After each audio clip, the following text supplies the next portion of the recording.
ওই 1200-1300 ভোটে BJP lead করছে, সেকেন্ড অধীর চৌধুরী, অনেকটা নিচে কিন্তু তৃণমূল কংগ্রেস, অনেকটা নিচে। অধীর চৌধুরী একটা বেশ ছিল বহরমপুর শহরে, আছে অনেক এখনো, কিন্তু অধীর চৌধুরী তাহলে কি ভোট কাটলেন, বিজেপির ভোট কাটলেন?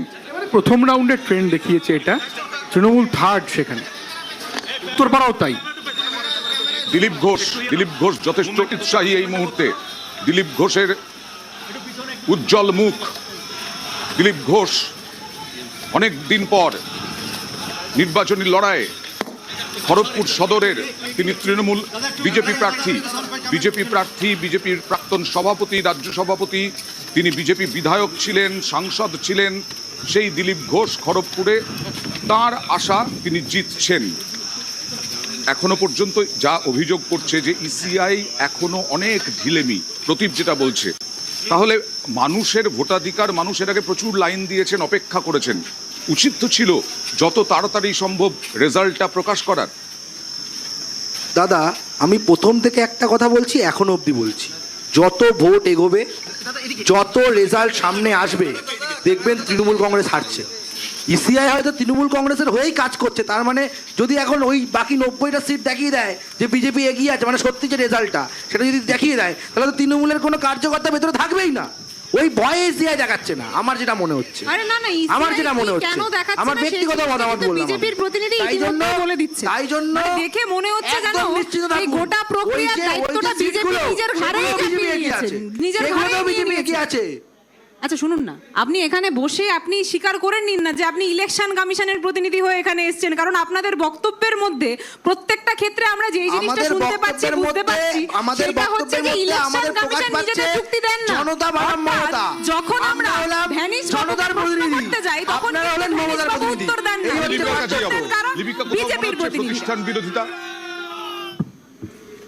না, আমার কিরকম মনে হচ্ছে জ্ঞানেশ কুমার কি দায়িত্ব নিয়েছেন নাকি? জ্ঞানেশ কুমার কি দায়িত্ব নিয়েছেন?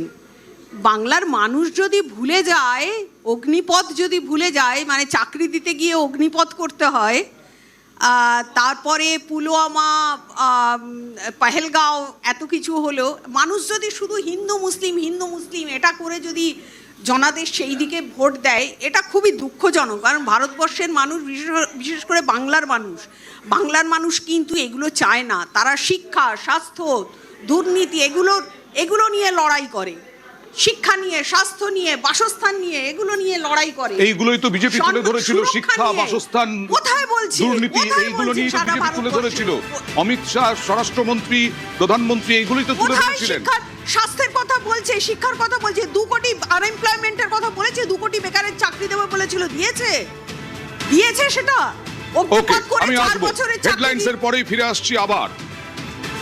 হেডলাইন করেছে, ভরসা করেছে আমাদের নেতৃত্বের ওপর, নরেন্দ্র মোদীজির নেতৃত্বকে, এবং এই ভোটের রেজাল্ট তার। প্রদীপ্ত, মা মাটি মানুষের সংগঠন বলেন আপনারা, অর্থাৎ মানুষের সঙ্গে থাকেন, জনসংযোগ আপনাদের থাকে। মানুষের সংগঠনের কথা আজ বিজেপি স্পোকসপারসন বলছেন যে মানুষের সংগঠনই তো এগিয়ে এনেছে বিজেপিকে, এত ভোট পেয়েছে মানুষের জন্যই। এই ট্রেন্ড অনুযায়ী ওনার কথাটাই ঠিক মনে হবে স্বাভাবিকভাবেই, কিন্তু এখনো পর্যন্ত আমি সেই একই কথা বলছি যেটা বিশ্বজিৎ বাবুও কিছুক্ষণ আগে বললেন, যে তোমার যে ট্রেন্ড দেখাচ্ছে তার মধ্যে শুধু উত্তর চব্বিশ পরগনা যদি একটা ইনস্ট্যান্স দেখি, সেখানে 13-18 পিছিয়ে রয়েছে তৃণমূল কংগ্রেস, কিন্তু তোমার সাংবাদিক কিছুক্ষণ আগে বললেন যে সেটা যখন আরও 2 রাউন্ড বেশি কাউন্ট হয়েছে সেটা ঠিক উল্টে গিয়েছে। তাই আমি এখনো বলছি যে 10-12 রাউন্ডের আগে আমি এই ট্রেন্ডটাকে বিশ্বাস করতে পারছি না, খুব পরিষ্কারভাবে বলছি। তারপরেও তৃণমূল মানুষের সঙ্গে থেকে রাজনীতি করেছে, এবং তারপরে যদি কোনো খারাপ রেজাল্ট হয় সেটা দায় আমাদের নিতে হবে। কিন্তু কিছুক্ষণ আগে শ্রমিকরা যে অশান্তি বা দায়বদ্ধতা বা মানুষ যদি লড়ে নেয় এইসব কথা বললেন, অলরেডি ব্যারাকপুরে তার নজির শুরু হয়ে গেছে, আসানসোলে তার নজির শুরু হয়ে গেছে। ব্যারাকপুরে আমাদের প্রার্থীরা মার খেয়ে গেছেন অলরেডি, সেখানে সেন্ট্রাল বাহিনী কি করছে, সেন্ট্রাল বাহিনীর সামনে মার খেয়েছে। আবার দেখো, তুমি দেখলে যে ফলতায় রি-ইলেকশন দেওয়া হলো, কিন্তু গতকাল এটা সিপিএমও অস্বীকার করতে পারবে না যে গতকাল যখন নোয়াপাড়ার ওই ভিভিপ্যাট পাওয়া গেল একটা জঙ্গলে, সেখানে কিন্তু রি-ইলেকশনের ব্যাপারটা কোনো সিদ্ধান্ত ইলেকশন কমিশন নিতে পারলো না। আবার একই সঙ্গে দেখা যাচ্ছে যে আমাদের কর্মীদের ওপর অত্যাচারের যে বার্তা অন ক্যামেরা দিয়ে দেওয়া হচ্ছে এবং তার রিফ্লেকশন যখন পাওয়া যাচ্ছে, আমরা জানতাম BJP is the party of difference, এবং সেটাও কিছু নেতা বলছেন, কিন্তু এখানে উস্কানি ইনস্টিগেশন সমান্তরাল চলছে, যার প্রতিফলন ইতিমধ্যে বেশ কিছু কাউন্টিং সেন্টারে দেখা যাচ্ছে। আমার কাছে স্ক্রিনশট নেওয়া আছে এদের সামান্য, আমি জানি না এরা কোথাকার ভুইফোট কে সোশ্যাল মিডিয়াতে সব 4 তারিখের পর দেখবো। রিজু দত্ত, নাম করে করে বলছি, রিজু দত্ত 2 দিন আগে পোস্ট করেছে 4 তারিখের পর দেখবো। অভিষেক ব্যানার্জি বলেছে যেন বিজেপির কেউ আর না ধরতে পারে, ফ্ল্যাগ ধরতে পারে, চামড়া গটাবো, এসবগুলো এগুলো কে বলেছে? আমরাও রক্তে মাংসের মানুষ। আমি প্রদীপ্তকে বলবো তোমরা এগুলো বলে আমাদেরকে আরো উত্তেজিত করো না। আমি এতক্ষণ ঠান্ডা কথা বলছি, আমিও রক্ত মাংসের মানুষ। আমিও জানি আমার কয়েকশো কর্মীকে খুন হয়েছে, আমি জানি আমার কয়েকশো কর্মী যারা আমার ছেলে বা মেয়ের চেয়ে ছোট হয়তো বয়সী, তাদের ধর্ষণ করা হয়েছে, তাদের ঘর ভাঙা হয়েছে। আমি যদি ওই ধরনের উত্তেজক কথা বলতে শুরু করি তাহলে কিন্তু কেলেঙ্কারি। শ্রমিক ভট্টাচার্য, শ্রমিক দাশগুপ্ত, আমি কিন্তু রবীন্দ্রসঙ্গীত পছন্দ করি একটা পার্টিকুলার টাইমে। আমি বেশিরভাগ সময় ডিজে আর রবীন্দ্রসঙ্গীতের মাঝামাঝি ওই ঝাড়ুমার ওই সব গান পছন্দ করি। সুতরাং প্লিজ এমন কিছু বলো না। এটা আমি তৃণমূলের সমস্ত নেতা থেকে কর্মী থেকে সবাইকে বলছি, আমাদেরকে উত্তেজিত করো না ভাই। আমরা আমাদের কর্মীদের ঠান্ডা করছি, উত্তেজিত করার চেষ্টা করো না। এক্ষুনি মুখ্যমন্ত্রী যেটা করলেন সেটা উত্তেজিত করার চেষ্টা করছেন, দুদিন ধরে উত্তেজনা সৃষ্টি করছেন। এবং আমি তৃণমূলের কর্মীদের বলছি, হিন্দু হোক মুসলমান হোক, প্লিজ এদের প্ররোচনায় পা দেবেন না। এরা কিন্তু একটা বড় ষড়যন্ত্র করার চেষ্টা করছে। চন্দনদার কাছে জানতে চাইবো, চন্দনদা, ফ্রি অ্যান্ড ফেয়ার ইলেকশন দেখেছি আমরা, ফ্রি অ্যান্ড ফেয়ার ইলেকশন, যে ইলেকশনে রক্তপাত হয়নি বহুদিন পর আমার রাজ্যে এরকম একটা ইলেকশন দেখলো। না, এটা তো ঠিক। দেখুন, আজ ইলেকশন শেষ, কাউন্টিং শেষ, অস্বীকার করার কোনো জায়গা নেই যে ছাগলের মতো ব্যালট খেয়ে নেওয়ার নির্বাচন এটা হয়নি, এটা অস্বীকার করার জায়গা নেই।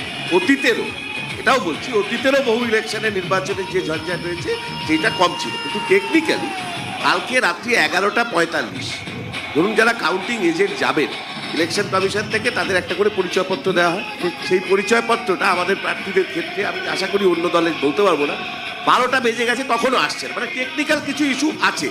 এই যে স্লো কাউন্টিং চলা, 3 রাউন্ড 4 রাউন্ড 5 রাউন্ড চলার পর সেটাকে আপডেট করা ইলেকশন কমিশনের ওয়েবসাইটে, এইটা কিন্তু হচ্ছে না। কারণ এটাই একটা আশঙ্কার দিক থেকে যায় এই জন্যে যে বিগত বেশ কিছু নির্বাচনে হরিয়ানা থেকে শুরু হয়েছিল, হরিয়ানা, মহারাষ্ট্র এবং বিহার, 3টে নির্বাচনেই সাধারণ মানুষের কাছে এটা একটা আশঙ্কার বস্তু যে এই সংখ্যাগুলো পরে মেলে না। কিন্তু আমি আবার অ্যাবাভ ফ্রম অল এই বিতর্ক বাদ দিয়েও বলছি যে এখনও সবটা এটা সন্ধ্যে অবধি যাবে, পুরো সমস্ত গোনার পর তারপর আবার রিকাউন্টিংয়ের দাবি উঠতে পারে, ইত্যাদি ইত্যাদি নানান কিছু হতে পারে। ফলে মূল এখন একটা ট্রেন্ড বোঝা যাচ্ছে যে মানুষ তৃণমূল সরকারের বিরুদ্ধে ভোট দিয়েছেন। আরেকটা কিছু জায়গায় আমরা আমি আসলে আমরা আমাদের যে কারণে ধরে রাখতে পেরেছি। ইলেকশনের কথা বললাম চন্দনদা, আরেকটা ট্রেন্ড আমাদের এখানে আছে, রাজনৈতিক অশান্তির ট্রেন্ড। ভোটের পরে রাজনৈতিক অশান্তির অভিযোগ নানা মহল থেকে বিভিন্নভাবে ওঠে এবং তা কোর্ট কাছারি পর্যন্ত চলে যায়। আজ যখন ফ্রি অ্যান্ড ফেয়ার ইলেকশন হয়েছে, 2.5 লক্ষ জওয়ান এসে আমাদের ইলেকশন করিয়ে নিয়ে গেছেন। আজ ভোটের পর নেতাদের বক্তব্য, তাদের দায়িত্ব বেড়ে যায়। আমি আপনাকে একটা কথা বলি, আজকের এরকম দিনে আমি জানি না কথাটা বলাটা কতজন শুনবেন, ডক্টর বিধানচন্দ্র রায় এবং মোহাম্মদ ইসমাইল, জ্যোতি বসু তখন বিধানসভায় রয়েছেন। তো ডক্টর রায় জিজ্ঞেস করছেন, কি জ্যোতি তোমরা আমার পেছনে এরকম ট্রামের কন্ডাক্টর লাগিয়ে দিলে? তো জ্যোতিবাবু তার উত্তরে বলছেন, আরে তোমরাও তো আমার পেছনে ঢোল কোম্পানির মলম দিয়ে দিলে। So this was parliamentary democracy. Parliamentary ডেমোক্রেসিতে বিতর্ক থাকবে, এই মানুষ তার অংশগ্রহণ করবেন, যাকে মনে হয় ভোট দেবেন, এটা থাকবে। কিন্তু এটাকে এই যে মানে খেউড়ের পর্যায়ে নিয়ে যাওয়া, এই যে শিল্পটা, এটা গত 15 বছরের ধরে দেখেছি। এটাও ঠিক, অনেকে সমালোচনা করতে পারেন, বাম আমলে কিছু নেতাদের ঔদ্ধত্য ছিল, তারাও করেছেন, আমি অস্বীকার করবো না সব। কিন্তু এই 15 বছরে যে রাজনৈতিক সংস্কৃতির জন্ম হয়েছে, সেই সংস্কৃতিরই একটা পার্ট হচ্ছে এই মারামারি হুড়ো। আপনি একদিনে সিপিআইএমের 3000 পার্টি অফিস, আপনি ভাবতে পারছেন? এক রাত্রে এই ঋতব্রত বন্দ্যোপাধ্যায় ঘটনার পর সিপিএমের 3000 পার্টি অফিস ধুলোয় মিশিয়ে দেওয়া হয়েছিল। ফলে এই সংস্কৃতি বন্ধ হোক, যেই জিতুক, যা ভোট হয়েছে এখনো পর্যন্ত, যা মানুষের রায় আমাদের সামনে এসছে, ফাইনাল বাকি আছে, সবাইকেই সংযত থাকতে হবে। সমস্ত রাজনৈতিক দলের কর্মী নেতা, তাদের উচিত তাদের কর্মীদের ক্ষেত্রে এটা বলা যে রাজনৈতিক সংস্কৃতিটা পশ্চিমবাংলায় ফিরে আসুক, শুধু ঝালমুড়ির নয়, আরও রাজনৈতিক সংস্কৃতি। ঝালমুড়ি খেতে খেতে বিতর্ক করা, আলুর চপ খেতে খেতে বিতর্ক করা, পকোড়া খেতে খেতে বিতর্ক করাই আমাদের সংস্কৃতি। আমি একবার শুনবো শুভেন্দু অধিকারী। শুভেন্দু অধিকারী কনফিডেন্ট, তিনি বলছেন আর শুধু সময়ের অপেক্ষা। কি বলছেন শুনো। দাদা কি বলবো কি বলবো সরকার বিজেপি করে ফেলেছে মিষ্টি খাবেন বিকেল 175-80 सीट बीजेपी को मिलेगा। वो तो पार्टी तय करेगा। टीएमसी हार गया। मैं जिसके लिए 2020 से काम कर रहा हूँ पूरा होने वाला है। ममता बनर्जी 77 নম্বর ওয়ার্ডে 8400 লিড আছে উনার। আমি আর একটা রাউন্ড উনার লিড হবে 10-11 পর্যন্ত যাবেন। তারপরে আমি ওনাকে মেকআপ করে দেবো 70 নম্বর ওয়ার্ড থেকে 82 পর্যন্ত আমি ওনাকে মেকআপ করে দেবো এবং উনি হারবেন। সকাল 11টার সময় তার এই বক্তব্য এবং তারপরে সময় অনেকটা গড়িয়ে গিয়েছে, 2টো বাজছে, 1টা বেজে গিয়েছে। লাস্ট ট্রেন্ড একবার দেখে নেওয়া যাক। এখন ট্রেন্ড 293-এর মধ্যে 293টিরই একটি আভাস পাওয়া যাচ্ছে, আর সেই আভাস বলছে এখনো পর্যন্ত 199 আসনে বিজেপি এগিয়ে, 88 আসনে তৃণমূল এগিয়ে, 2টি আসনে লেফট বামেরা এগিয়ে রয়েছে এবং 4টি অন্যান্যরা, তাদের মধ্যে 2টি অবশ্যই হুমায়ুন কবির।